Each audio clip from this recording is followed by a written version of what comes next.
In this Future Transform recording, dating back to late March 2025, we gathered to try to describe and explore how higher education might best respond to what the Trump administration has been doing to academia. Now, this is not our typical kind of Future Transform session.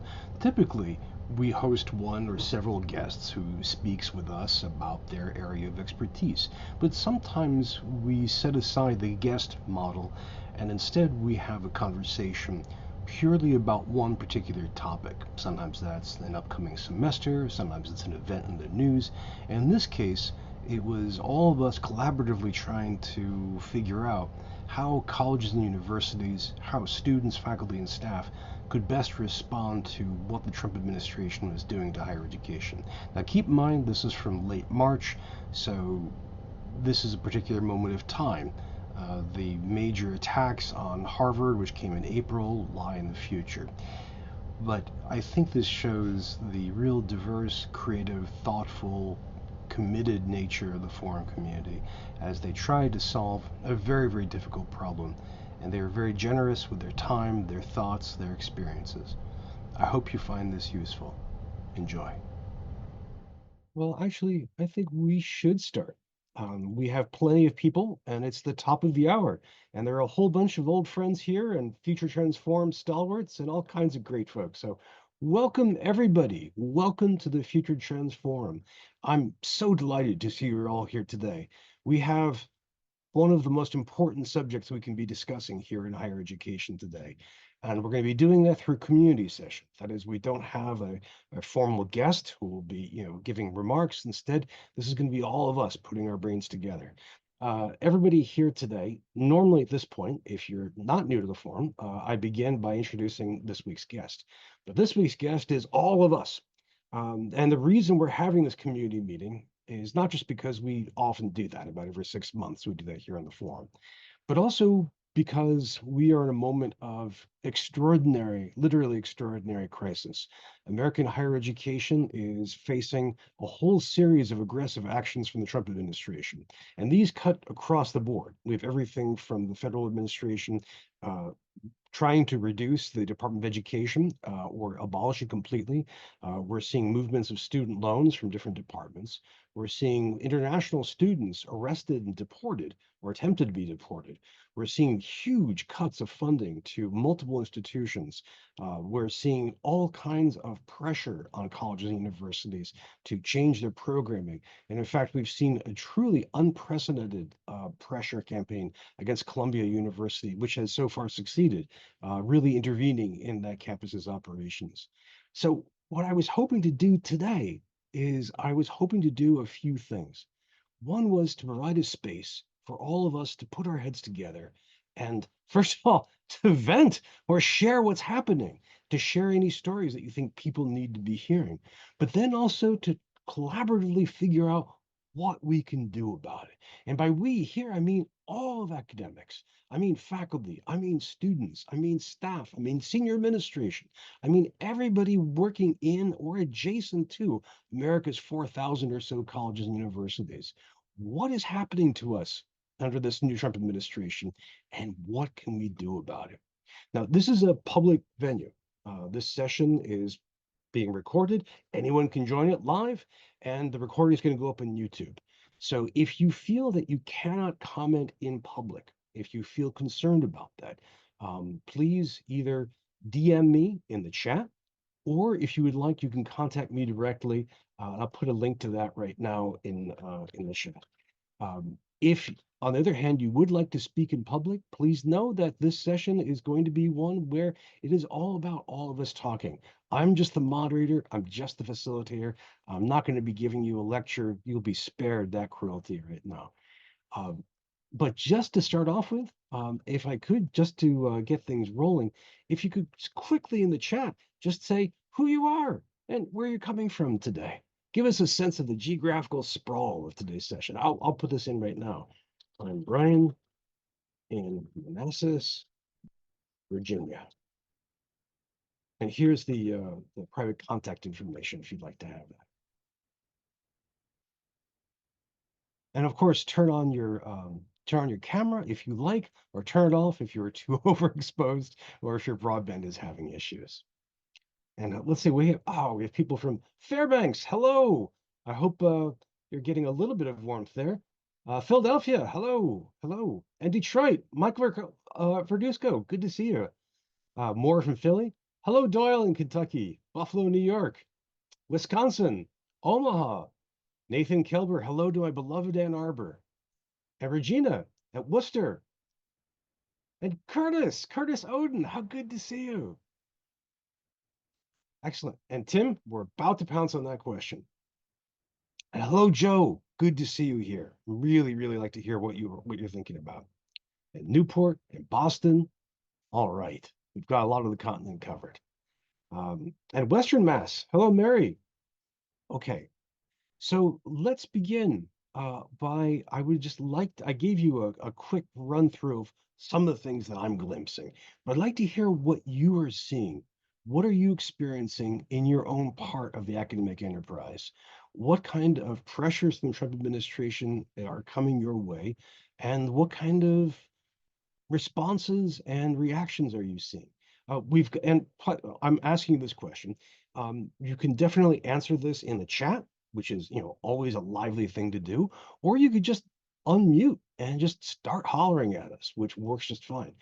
We've got one response already in the form of a question from Tim Dacey, who says, "For those who are relying on future elections, what's to prevent him, I guess this means Trump, or Congress from never swearing in new members?" Uh, that's a daunting prospect, Tim. It goes beyond my understanding of government. I would love to hear from anybody who works in government or law to answer that.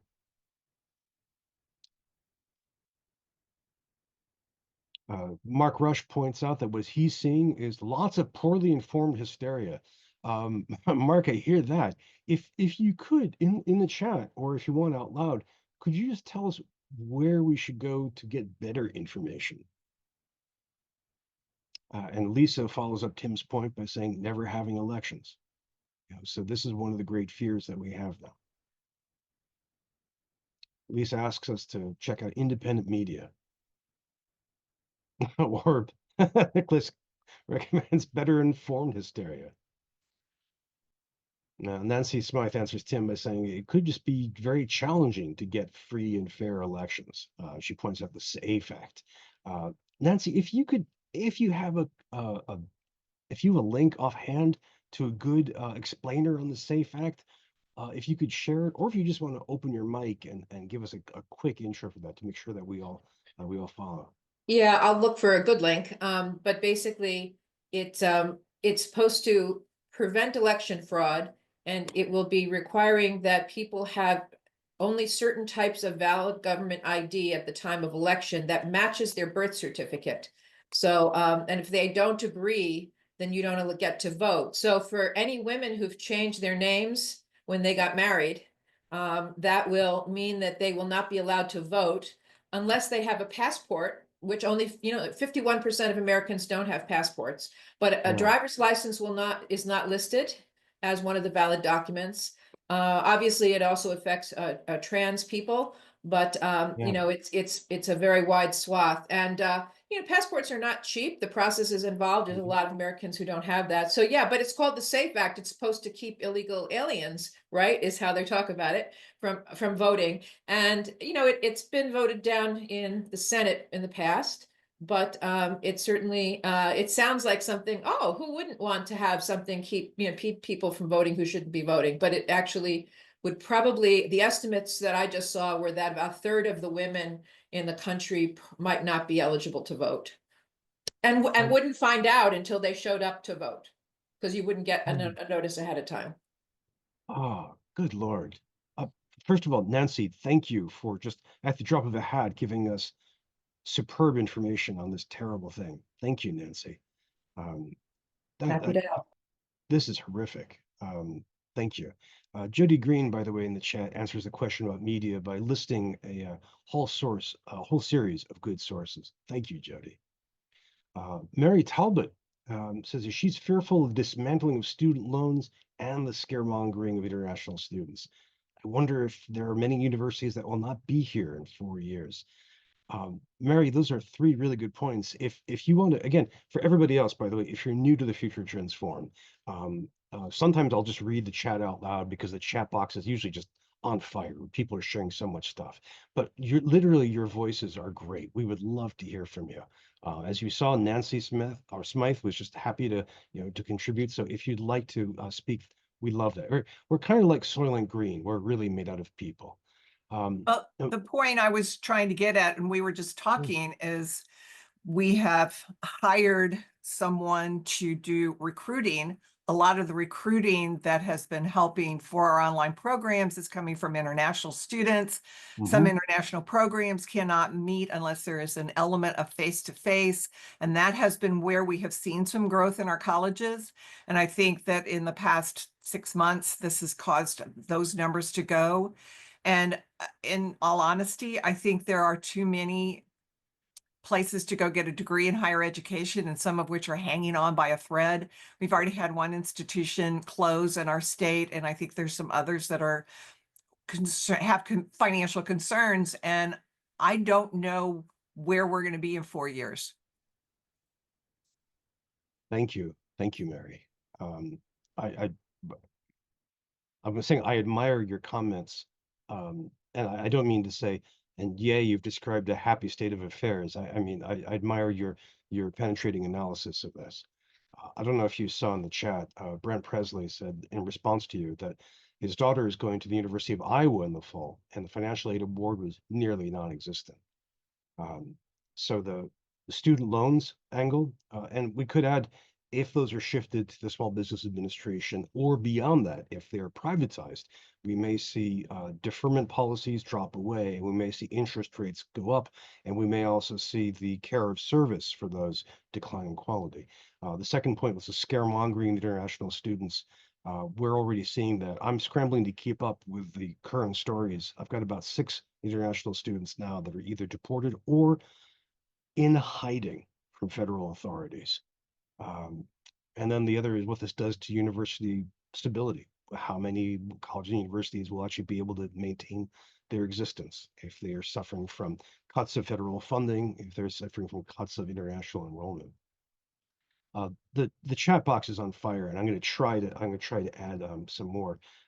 And by the way, Brent, Mary, and Roxanne, I really appreciate your helpful connection.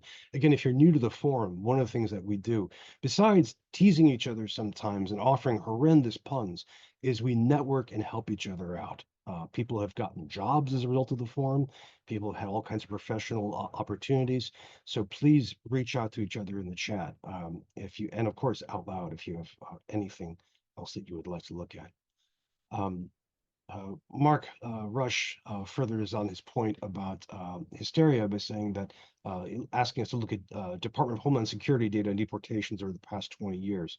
What Trump is doing in scale is not quite what other administrations have been doing. That is, we're not that scale yet. Mark, I thought that Trump ran on the premise of having a massive deportation, not in academia per se, but across the country. How come that hasn't taken off yet? How come we haven't seen 1 million people deported yet? Can you hear me, Brian? I can Brian, hear you. I can hear you just fine. just as a note, Trump, I think in some ways, Trump is Trump. We have to separate the message from the messenger. Um, the highest number of deportations or quote removals in recent history is 2024. That was under the Biden administration, highest since 2014 under the Obama administration. I'm not casting this in partisan terms. I'm casting it simply on what we know. Most folks don't go reading the Department of Homeland Security website stats. The press doesn't either. And so the press coverage of what's going on now literally is scaremongering. Sure, there are some horrible stories, but the country's been deporting in one way or another 500,000 people a year since 2001. And back in 2001 and so, it was much higher, of course, in the wake of 9/11. I'm not justifying anything one way or the other. I'm simply saying that the news, and Trump's bluster makes this sounds like, oh my, he's just, firing people out of the country with a catapult. It's like it's not a whole lot different, than trends. So, and that's where I find it troubling. I direct international ed at Washington and Lee. We have to calm the students, not necessarily from the news, but from the faculty who are uninformed, telling them, asking them if they're okay a million times. It's like, they're okay. Some could be held up at the border. I experienced that personally over the last 30 years. So I'm sorry to jump in here. I mean, and like, I think you're absolutely spot on regarding volume.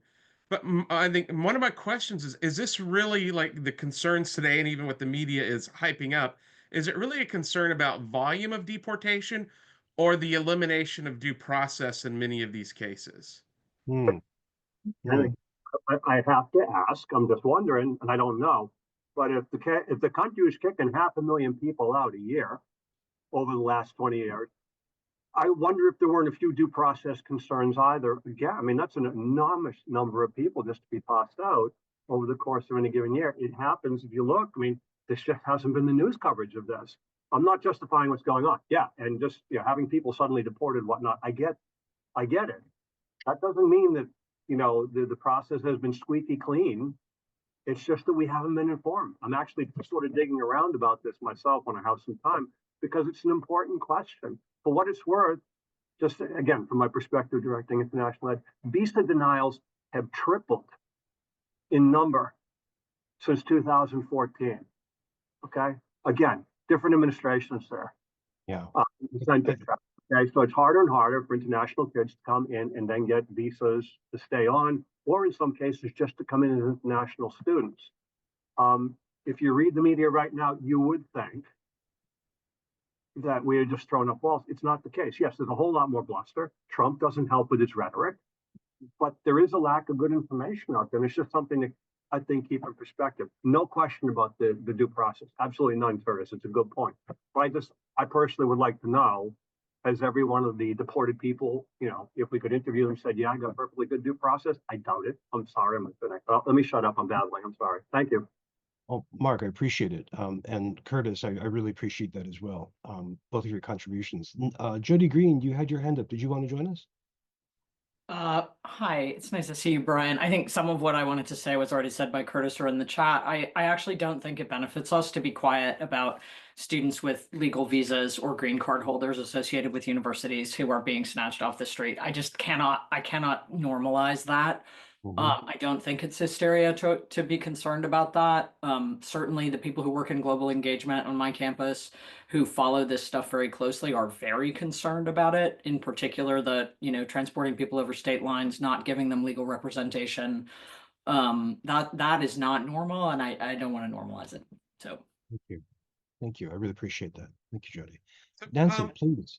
You were. Yeah, I just wanted to concur. Yes, the numbers of people deported in the past are far more, but we're talking about 3 months here. Okay, so you can't compare 3 months to annual, pieces at this point. But what's more, I think, alarming to people is the lack of due process. It's the video that folks just saw of the tough student who was literally pulled off the street by people in masks, and disappeared, those types of things. Now, there have definitely been people in other deportations who were accidentally pulled out, who weren't supposed to be there. That happens every time a group of people are grabbed, and we don't have numbers on that. But I've heard people interviewed who actually were in those groups, but we weren't sending them to prisons in other countries, to prisons that are also now being highlighted as, this is where you get sent, in this prison that's got these horrific conditions, and none of those folks got due process. So, the fact that those folks aren't even going to be given that option, there are people in this country who are family members who are saying these are not folks that are part of those gangs. So it's the lack of due process, I think, that is most alarming. And at this point, it sure looks like it's part of it's theater that's being conducted. And so I understand part of the point here that Mark's making. But to stay silent when that theater is happening is to be complicit. And that's part of it, because what happens is that people start retracting in fear.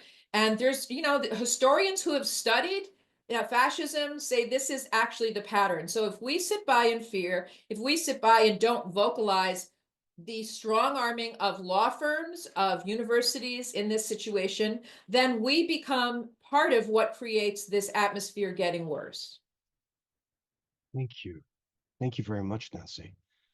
Rima, is it Zain Eldin? Could you? Yes, Zainuddin. Zelandine. Thank you. Thank you. Actually, it's just a reiteration, but really what's been disappointing. I was reading today an article in Al Jazeera about this student from Colombia.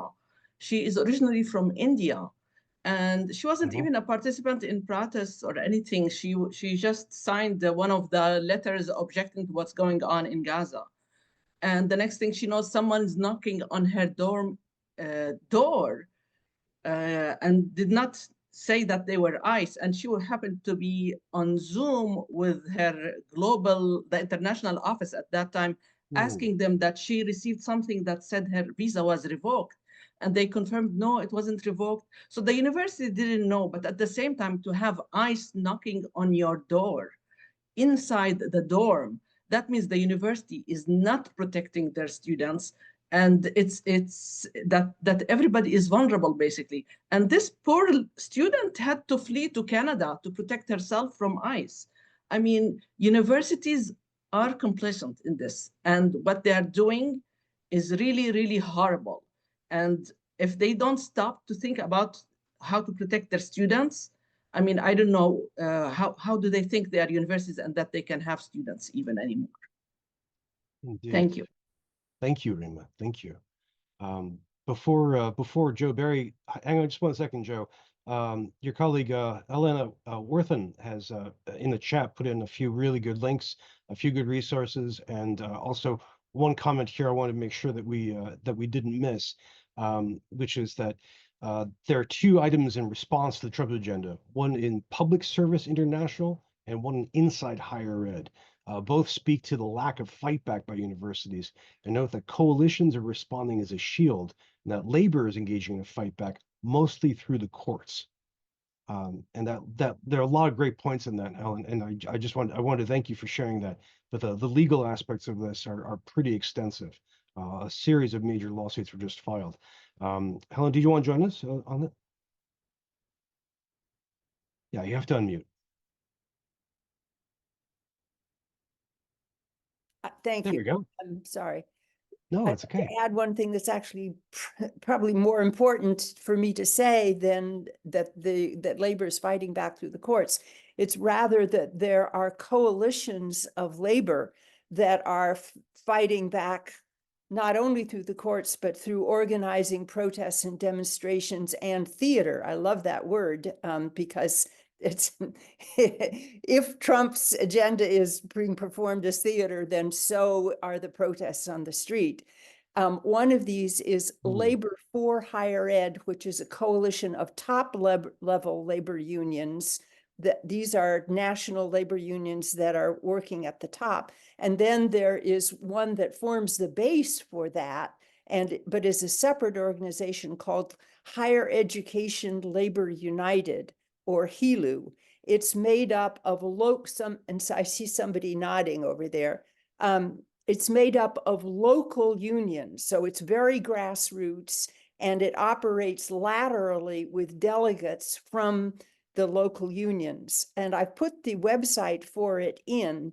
I think there are probably people on this call who are members of member unions of Higher Education Labor United, and they are presently, like right now, the steering committee is meeting and planning the details of April 5th, April 8th, and April 15th actions that will happen in different parts of the country. So I'm asking people to look at this website and just sign up for the newsletter.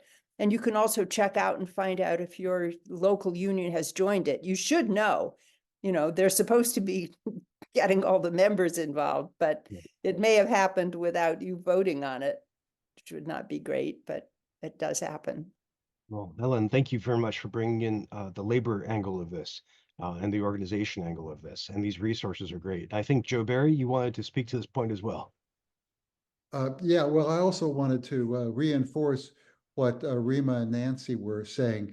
First, that we cannot be silent in this regard, and we cannot depend upon the administrations and the management of institutions where we work to do this.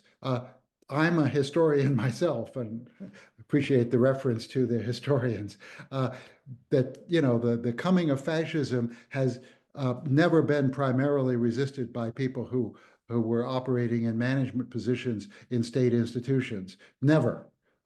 And you know, with a few honorable exceptions, but as a generalization. So we really do need to stand up. And one of the ways that we can do that for the 25% or so of us in higher ed faculty and staff who are represented by unions in the country, and then some others who have unions, but they're not recognized in many states where it's illegal to bargain, but people have some kind of organizations.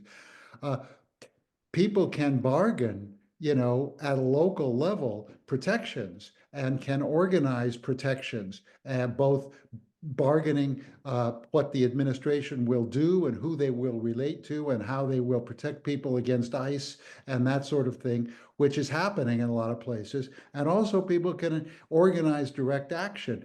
People should remember the days of the 80s when we had you know, refugees coming in from Central America and stuff, a war that the United States instigated, caused, and continued and funded in various Central American countries, and people supported sanctuaries and really a new underground railroad, which was illegal, but people did it, and if enough people did it, nobody went to jail. And the same thing 150 years ago with the Underground Railroad, and people taking direct action to free incarcerated people. Yeah, some famous cases, but I won't go into that. And so I think that it's really important that people do those things and also spread the word of what they are doing. And Higher Ed Labor United is really the only base level coalition that exists right now where people can talk to each other across union lines, across regional lines, across sector lines, across occupational lines, you know, from janitors to tenured professors, about these issues and trade information and stuff. So I would very much underline what Helen has said about getting involved in that as a base level, because the best we can do through the courts is delay, right? And given the character of the courts, it's not even clear how much that's going to be the case.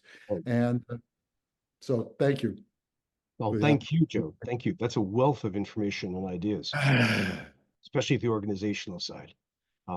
Thank you. Just as a quick meta note, before we go further with what Joe was just and Elena were just talking about, the chat right now is full of really good ideas and a lot of resources. What I'd like to do is extract that for a post about this. I would basically take the text, I would remove everybody's name, I would reorganize it a bit so that it flows to a reader's point of view. In the chat, let me know if you have any issues with that, because I want to make sure we capture that if we can. Joe hit on all kinds of great things, especially looking at Helu, which we had Joe and Hellenic on the forum a couple of years ago. Please please take advantage of and work with your labor groups for this. Jody Green points out another detention, and this is the University of Alabama. I'm just trying to catch up with myself. There's another case of a student being seized and offered to be deported. In the chat, we had one question, which was about Project 2025, and someone asked to what extent Trump in 2025 is following that book. I would say so far, yes, in many ways. From our reading of that, it looks like quite a few projects and ideas, proposals in Project 2025 are in play right now, including what's happening at the Department of Education. The one thing that I haven't seen yet, I mean, there are a few things I haven't seen yet, is aggressive moves against China and Chinese academia. Steve Ehrman has been pointing out really, really good notes. I just want to draw attention to his comments in the chat. One of the things he points out is that scaring international students can have, among other things, a powerful financial negative impact on American colleges and universities because we recruit heavily from the globe. And a lot of international students are full pay. That is, they pay the full tuition price, the full room and board. And a decrease in their numbers would be very bad for the bottom line of quite a few colleges and universities. Um, Steve and Cecilia, you got into a really good exchange, and I'm going to try and summarize it, but please help me if I crush it too much. Steve points out that institutions in red areas, when people speak out on this, what they say can be turned into sound bites to attack universities in general. We have to be careful about this. Jody Green and Cecilia Vernes both had responses to this. And I'm wondering, Jody, Steve, Cecilia, if you have any thoughts, any recommendations for how we can most strategically communicate what's going on, how we can speak in public with the best chance of not having it bite us in the back. I mean, I think it depends a lot on who we are, Brian, like where you're situated institutionally. Mhm. You know, I said this a long time ago in the chat, but I think the higher ed associations are doing an amazing job. A lot of those institutions have not joined lawsuits ever previously, and they are the primary people launching these lawsuits now on our behalf because they recognize that as much as we all want to shame individual institutions for speaking out, there are, you know, there are other ways to go about mounting a resistance, and I think working through those associations which can't have their funding pulled in the way that in particular public institutions like mine are just so easy to defund. So I think working through the national associations is incredibly important right now. Thank you. Thank I you. can add to that comment. In my role, in my current, my full-time employment, it's very risky to speak out in any sort of way, as we're being monitored and have to follow guidelines. And I've had conversations about what terms I can even use in presenting to public health departments. And it's such to the point that I have to be careful literally what I say, as many of you are probably experiencing this now.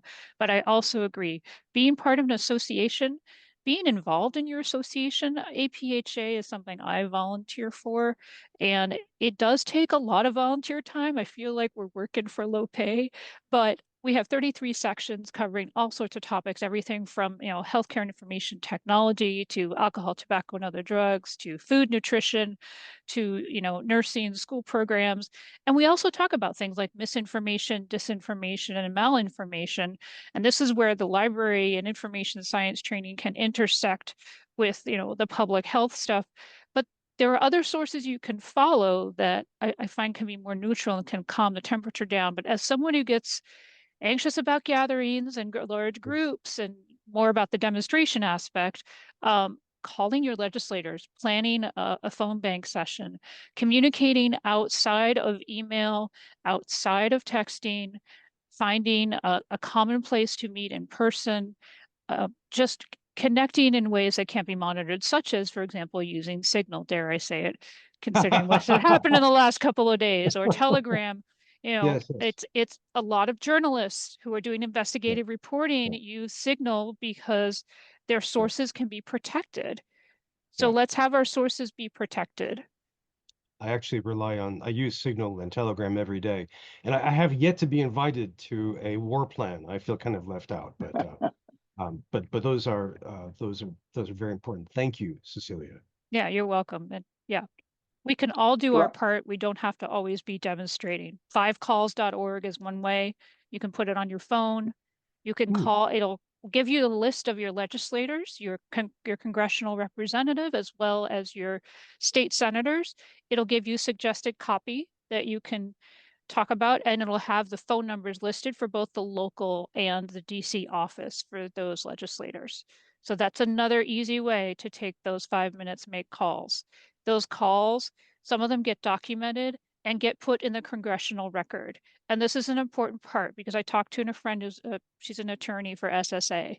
You put something in congressional record, it means something. And you'll notice this if you watch C-SPAN, I was like, okay, mark that in the record, mark that in the record. I see. I Just see. another tip. Yep. Thank you. Thank you. This has become a guidebook on civic participation for how we can best protect academia. Thank you. Steve, did you, I thought I heard you start to come Yeah. on. Yeah, I wanted to introduce maybe a different angle on the discussion. There are people inside, I imagine, all colleges and universities who have been taking risks and working hard to try to improve learning for students, to improve fair access to these things in ways that are affordable. And one of the things they need is attention, um, uh, especially from inside the institution, to some extent outside the institution. And from their point of view, and I can remember it being my point of view, these are distractions that will set back their efforts, lose momentum. The institution where I was in the provost's office, the word was typically, we pay attention to whatever the issue of the week is. That somebody above us or inside of us is worried about and say, you've got to drop everything and do this. So what I'm wondering about is, are there ways to strengthen efforts to improve learning and access in institutions that also serve our cause in terms of the what the administration has been doing? Service learning, for example, is one of the most powerful ways to improve student learning and to create an environment in which students who've been disadvantaged can leap forward academically. But it also has implications for trying to make the case the universities are not havens for liberal indoctrinators, that they're places where students can do things that are useful for communities.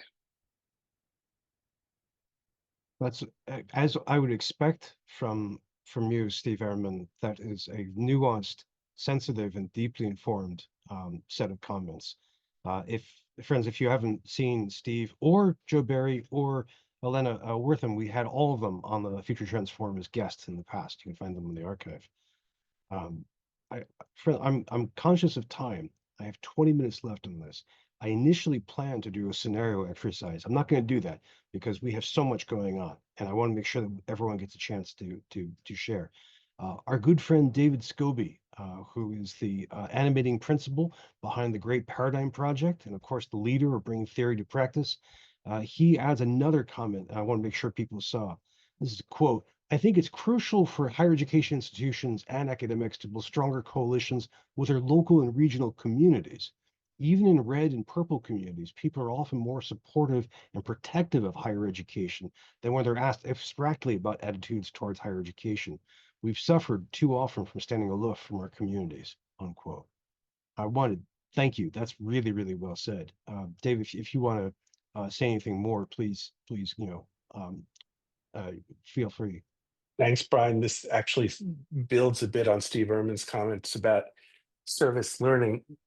Most of our institutions are doing important community engagement work, but we haven't really tied this strategically to making the public case. And we tend, and this chat has, for all good reasons, been the same, to think of it as higher ed versus the Trump administration. But I think one of the things we've neglected to do is to build strong organic coalitions with our communities of all colors. And it's come back to bite us. I think Trump has weaponized important frustrations and complex issues that we have with our communities.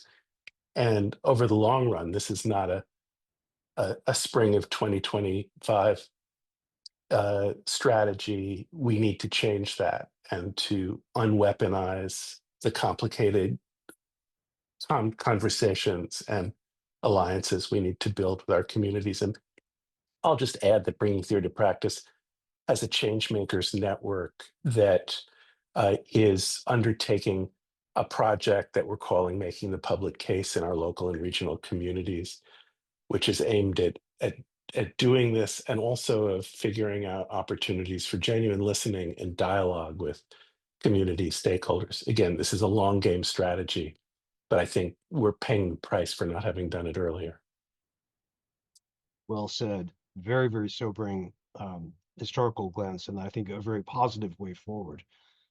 Thank you, David. This is feeling like a gigantic community meeting, like it's a gathering of the French nation in 1789. But I want to draw attention to one point that came up in the chat, because this is something that I don't think gets enough attention paid. This is from an international student from Latin America. Alba Geronimo says this, and I want to make sure no one loses sight of this. Given the current discussions on the future of higher education in the U.S. and student deportations, what should an admitted international student, especially from a developing country, be aware of? I got into Georgetown for a master's at the Graduate School of Arts and Sciences. Should I go for it? Or are there significant risks I should consider? So just a couple of quick notes on that. First of all, Alba is a brilliant, brilliant young woman. I've had a chance to talk with her several times. But more importantly than that, hear what she's saying. She's afraid or worried about going to a school which accepts her and supports her. How many international students are thinking like that? And my hat's off, bravo to Alba for being brave to share that with us. And in the chat, a few people have joined her very kindly, like Jody Green and Elena O'Malley. Thank you all, and Rima and Roxanne. Thank you. Yeah. Let's see. We have all. I just turned away for a second, and just like this torrent of comments have come in. I mean, people often try and come up with ways to get discussion going. Right? It's not really happening here. In the chat, Joe Berry points out that fear is a real tactic here, and that can cause people to self-deport, which is a really, really good point. The Tom Hames has joined us. Hello, Tom. Good to see you. He points out in his very typically concise fashion, Trump picks on the weak. It's part of his nature. He perceives higher education as weak. Thank you for that, Tom. That's a really, really good point for this. Quentin Ruiz Esparza, and Quentin, I've probably destroyed your name trying to say it out loud. I'm sorry. It says that there's definitely foundational context is the declining trust or perceived value of higher ed in society and our communities. This increases the urgency for us to do exactly what David Scobie is sharing, making the public case for a role in the community, building those relationships. Yeah, this is not something that just happened over the past few months. This has been going on for more than a decade. You're absolutely right, Quentin. Thank you. Mark, you've got your hand up. Welcome back. Okay, just follow up. I sent a couple of notes to her also in the chat. By all means, come. If you are invited to come to a university, come. You will be welcome there. There are always going to be people everywhere who are unwelcoming. You're invited to come to a place like Georgetown or wherever else to pursue a graduate degree. They want you. Come. Don't let headlines scare you. You're an international student. Have your paperwork in order. Get your visa at the embassy, assuming it's open, but that's another matter. And just enter the country, and when they ask you at the border why you're coming, show them your acceptance letter, show them your paperwork, and come in. Again, this is based on my experience. I'm at Washington and Lee. We have 135 international students here.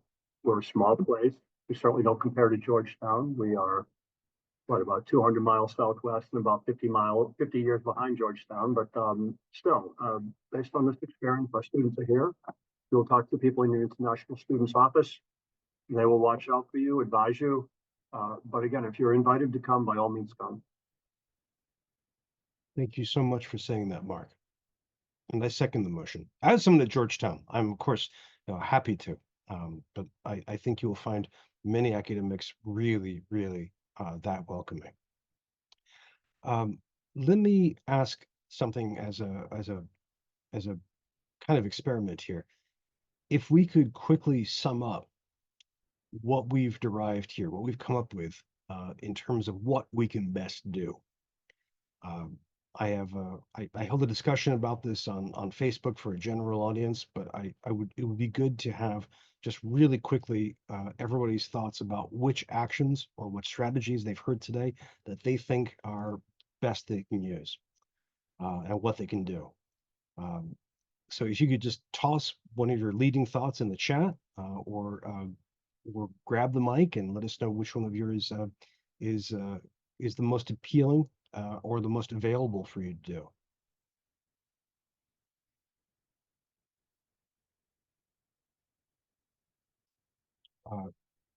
Susan actually gave us a few right now. Susan Hines, her weekly ritual. So she snags her issue of the day from 5 calls, which is new to me, or the headlines, and asks ChatGPT how the government action could erode American democracy.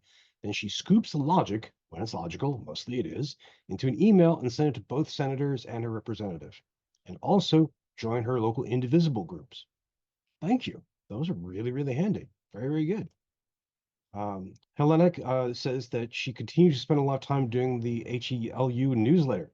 I don't need to speak again. I just want in the chat. Great, great work. Good to see that. We had a meeting with our local representative, and he advised a few things. I just wanted to share these from that discussion. One of the things that he recommended that we do is that we turn to lawfare. He didn't use that phrase, but that we should support legal actions against these moves. So that we should either, if we have the ability to file lawsuits or to support lawsuits, or to otherwise just cheer them on. Sorry, I didn't mention his name. This is Suhas Subramanyam, who's the representative from my district. A second point that he mentioned, and this is one of the reasons why we're holding this forum today, is for people to tell their stories. So to share what's happened to them as a result of the Trump administration's actions. So when we have students like Alba, or would-be students who are concerned about teaching this, or being able to rather take classes, if we have people who can share their stories about federal cuts or about any of the different impacts, I'm happy to share these. In the chat, Elena O'Malley adds, it's worth seeking out international student groups online who may be able to offer advice and suggestions. So those are some more ideas. What else? What else should we be doing? Which of these strategies, which of these approaches to the problem should we really be spending the most time on now? I suspect the silence meeting that question means everybody is frantically scrolling through the chat, trying to pick up the best ideas, which is something that I'll be doing afterwards. Rima points out that our reps should start impeachment procedures, even though they don't have enough votes. And so we, as not being members of Congress, we can perhaps support that. Curtis Oden says he just started his doctoral program at Marymount University this January. One of his first assignments was to come up with a list of 5 dissertation topics that interest you. Good idea.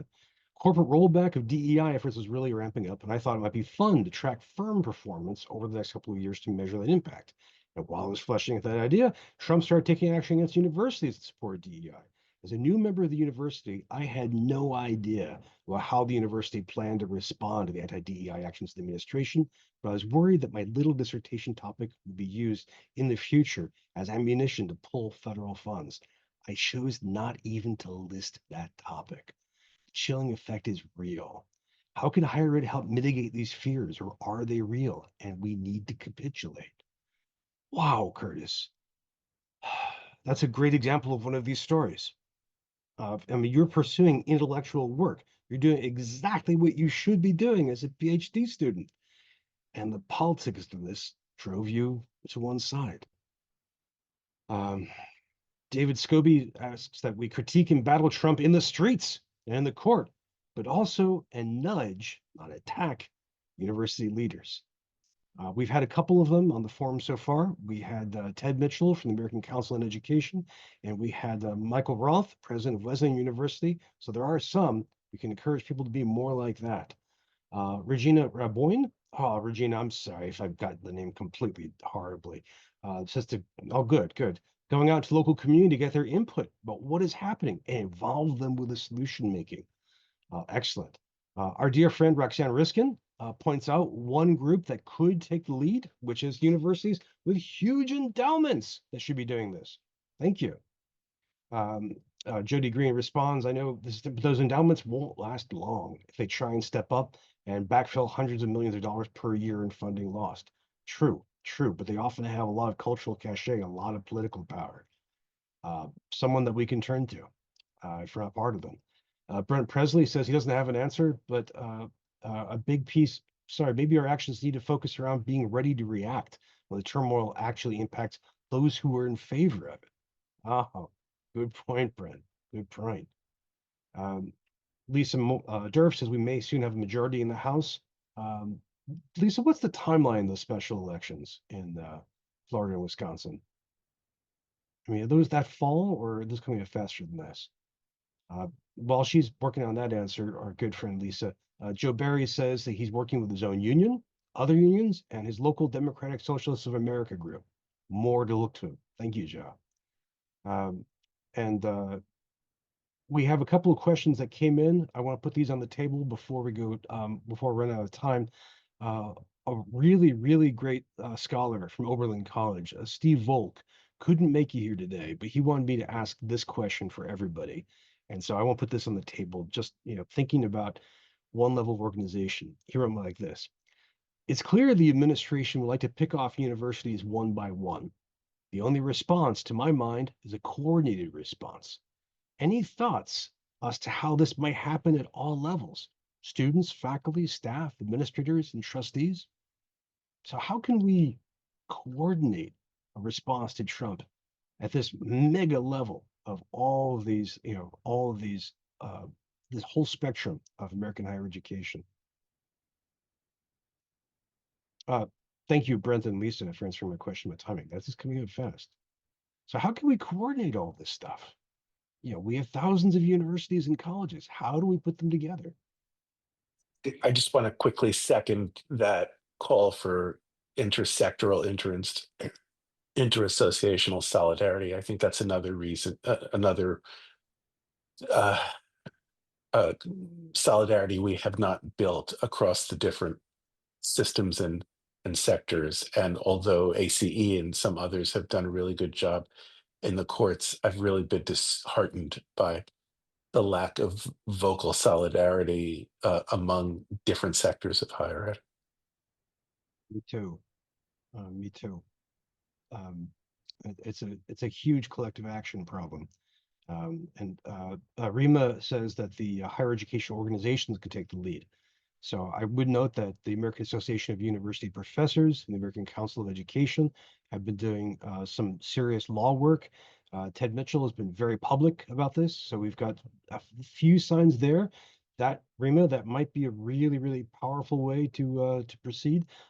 Regina, please go ahead. Thank you for calling on me. I really agree with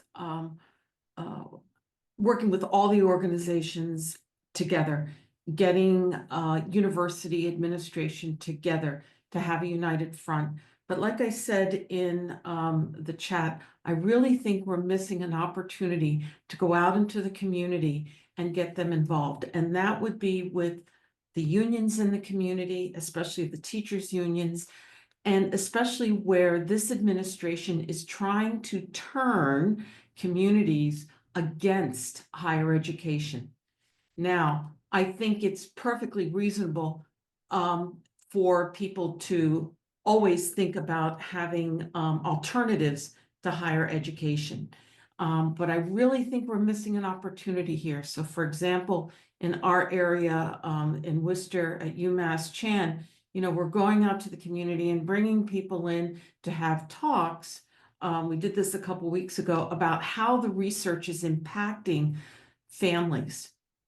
And I think that's important because research and education are so important, and it goes hand in hand with trades. We all are working together towards the same thing. So I really, really think that now is the time for the universities to go out into the community even more than they have before, because the loss to the community in dollars and access to higher education is going to be devastating.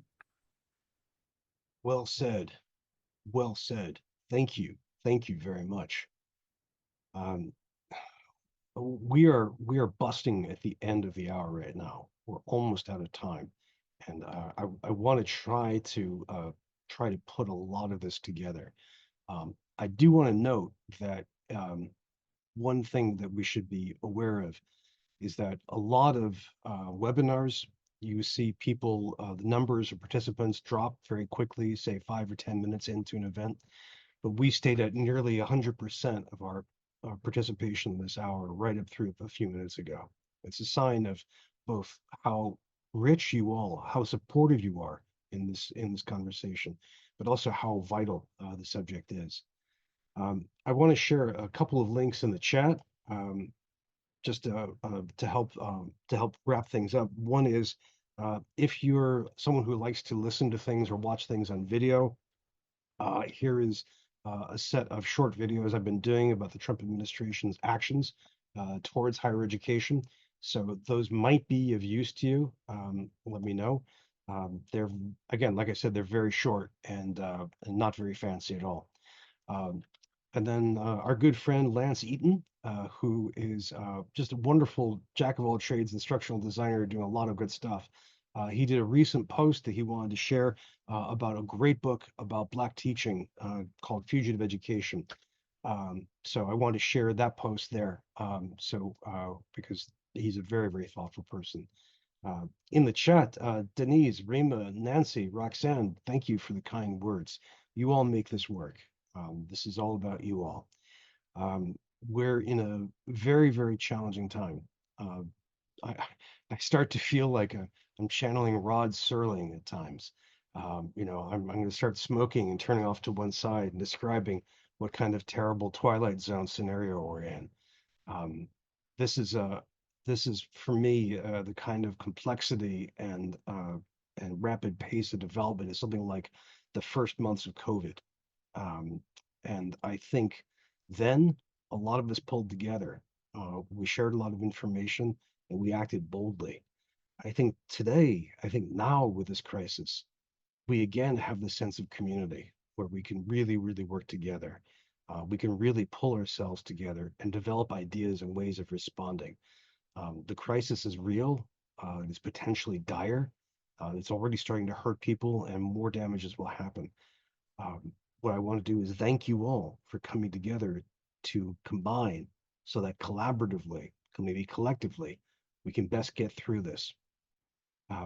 It's 3 o'clock here on the East Coast. I have to wrap things up. But thank you all so much for being with us. Thank you all. And please take care and be safe, everybody.